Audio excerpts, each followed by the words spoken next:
Хочу рассказать вам про шерстяные нити на левом запястье, которые завязываются. Вот многие это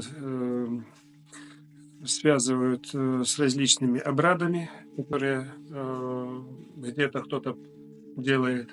Правильно сказал, что есть такая каббала, которая это секта, можно сказать, которая включают в себя громадное количество людей, в которые входят, и в том числе они тоже рекомендуют вот эти вот шерстяные нити.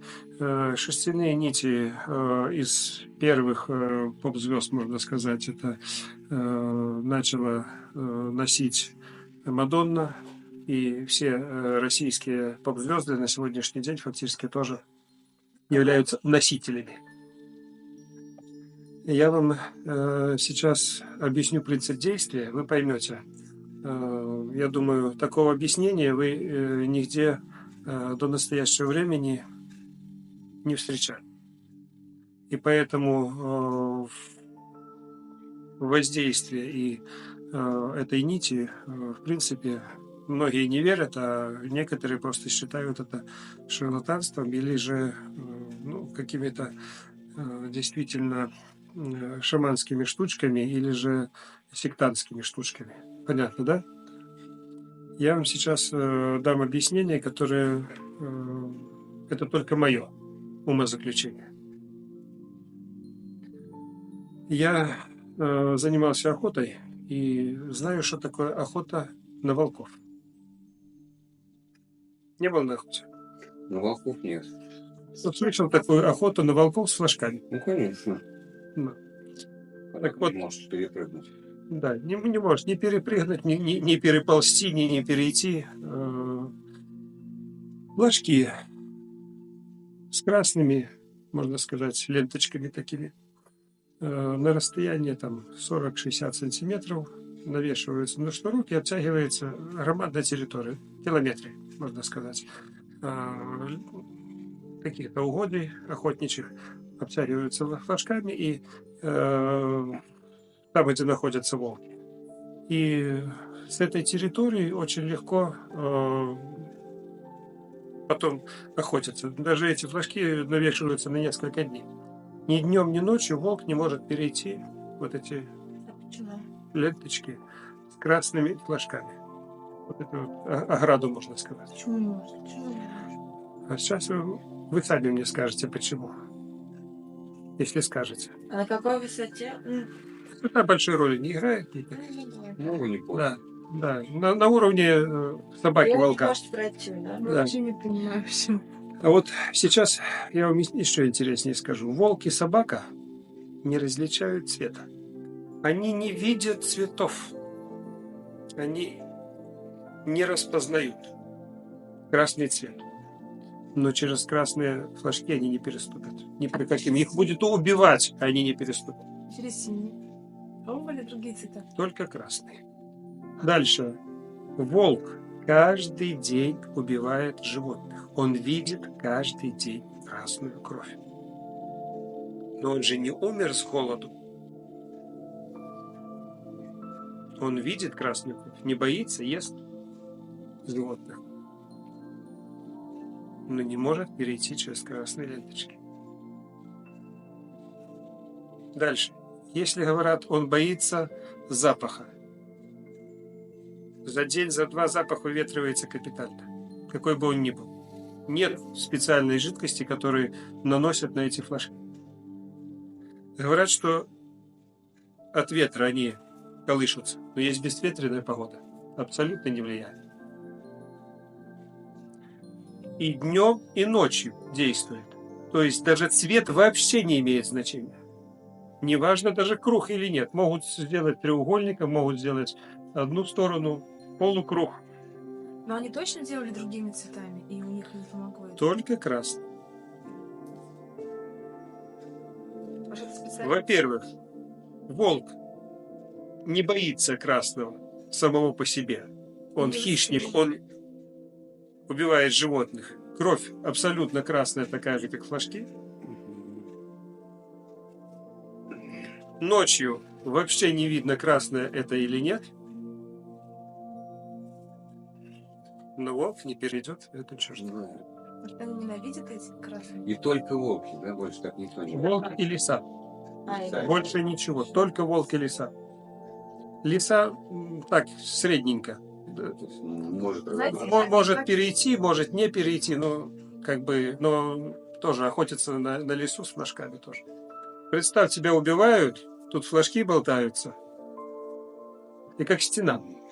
Ну, в общем, волк это такое создание, творение лунное. Да? Он же на луну там все время воет.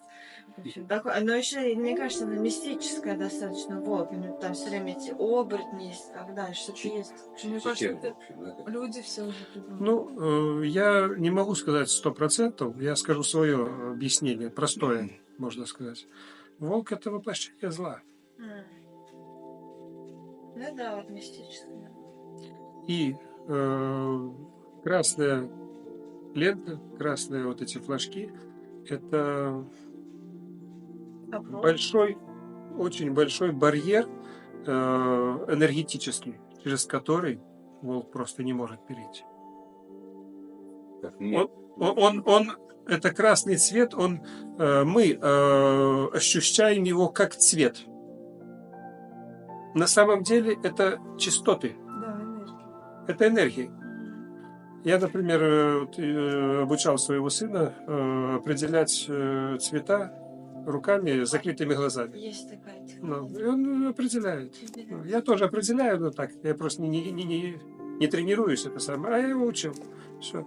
И вот вибрация. Каждый цвет дает свою вибрацию. То есть частоты.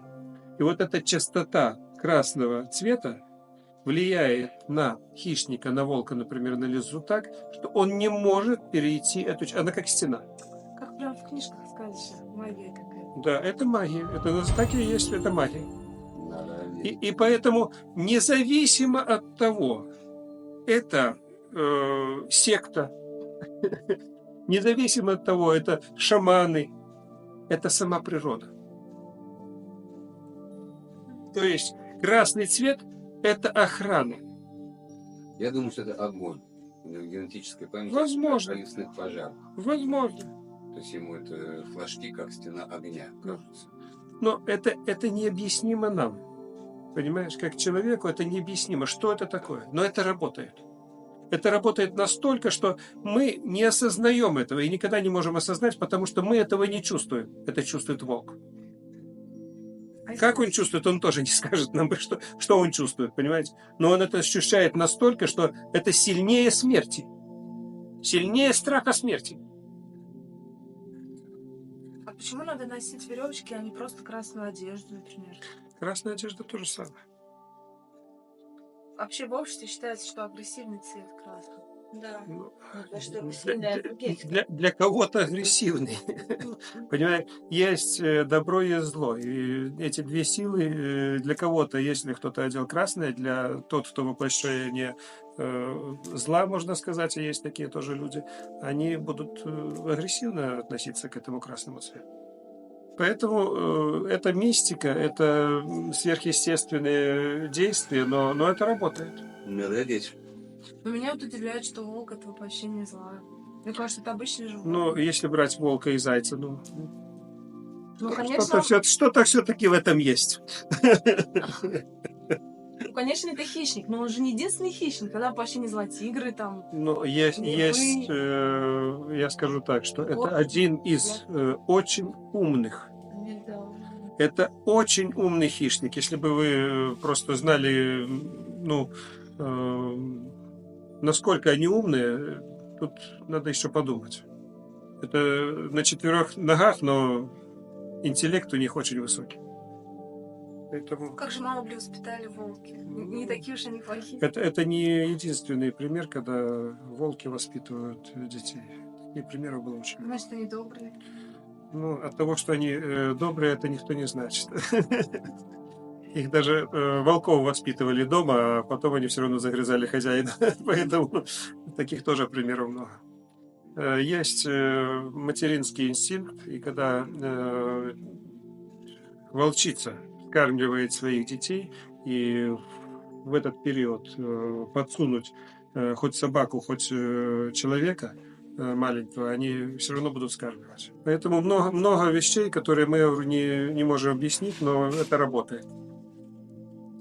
Я не использовал тоже эту вот нити эти до момента, пока я сам логически не дошел до вот это объяснение с волками. Еще почему на левой руке, я вам объясню. Левая рука является как бы магнитом, притягивает энергетику.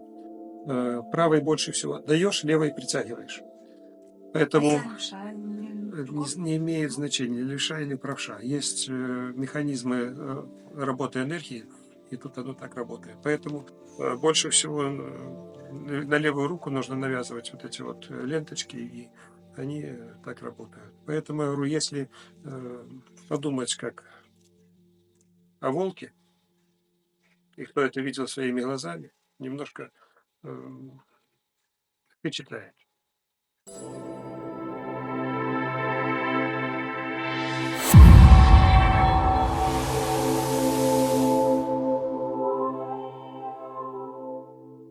Регенеративная медицина – самая важная новость 21 века. Академия регенеративной медицины на основе многолетнего опыта разработала и внедрила метод комплексного лечения, омоложения и активации резервных возможностей организма к регенерации органов, даже у людей, нуждающихся в трансплантации органов, операциях или длительном лечении. Создатель этого уникального запатентованного метода, Горецкий Александр, уже много лет успешно помогает в Академии людям, страдающим хроническими заболеваниями, часто считающимися неизлечимыми. Этот авторский метод оказывает комплексное воздействие на весь организм в целом, а не только на его поврежденные участки. В результате такой терапии происходит комплексное очищение организма, укрепление иммунной системы, а главное – замена поврежденных, старых и раковых клеток, тканей и органов на новые и здоровые. Этот метод обеспечивает устранение причин заболеваний, позволяет запустить механизмы регенерации организма у больных с различными заболеваниями. В результате терапии активизируются эндогенные стволовые клетки, способные восстанавливать любые повреждения в организме человека, что особенно важно для пожилых и больных людей. Методы, применяемые в Академии регенеративной медицины, доказали свою исключительную эффективность при лечении людей, страдающих всеми стадиями рака, заболеваниями нервной системы, всеми видами мышечной атрофии и другими хроническими заболеваниями, и даже при регенерации органов, требующих трансплантации. Академия регенеративной медицины была создана в 2010 году.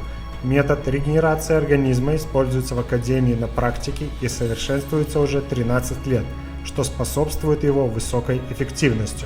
С помощью Академии регенеративной медицины человек получает возможность реактивировать заложенные природой резервные восстановительные возможности организма и восстановить утраченные функции здоровья и молодости. По словам создателя метода Горецкого Александра, он действует как эликсир здоровья, молодости и долголетия.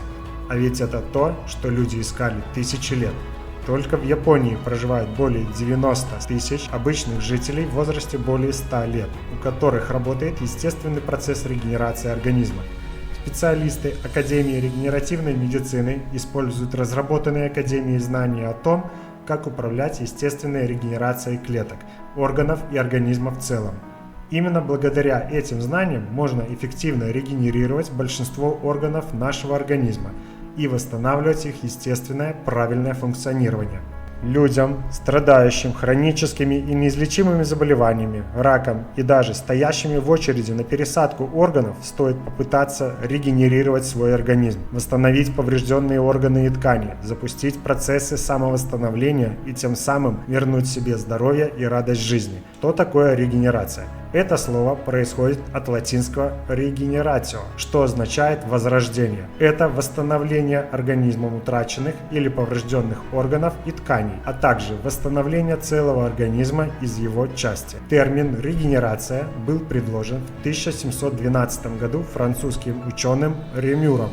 Метод, разработанный Академией регенеративной медицины, относится как к физиологической регенерации, при которой происходит восстановление клеток, тканей и органов, утраченных в процессе жизнедеятельности естественным путем, так и к репаративной регенерации, включающей в себя восстановление тканей, органов и других структур после их травматического повреждения. Метод регенерации организма, разработанный в Академии регенеративной медицины, описан в 4 книгах научно-практического сборника Горецкого Александра. Практическое пособие по омоложению и полному исцелению от болезней и рака. Евразийский патент на изобретение номер 040408 Горецкий Александр Валентинович. Способ комплексного оздоровления, омоложения и восстановления резервных возможностей организма человека. Академия регенеративной медицины использует только безопасные натуральные методики и средства, опираясь на знания, применяемые врачами на протяжении тысячелетий и совершенствуемые в Академии в течение многих лет. Здоровье – это высшая ценность и наше богатство. Оцените его важность и позаботьтесь о себе прямо сейчас. По вопросам регенерации органов у людей, нуждающихся в пересадке органов, лечения больных с неизлечимыми генетическими заболеваниями, омоложения пожилых людей и сотрудничества, вы можете обращаться к нам по электронной почте.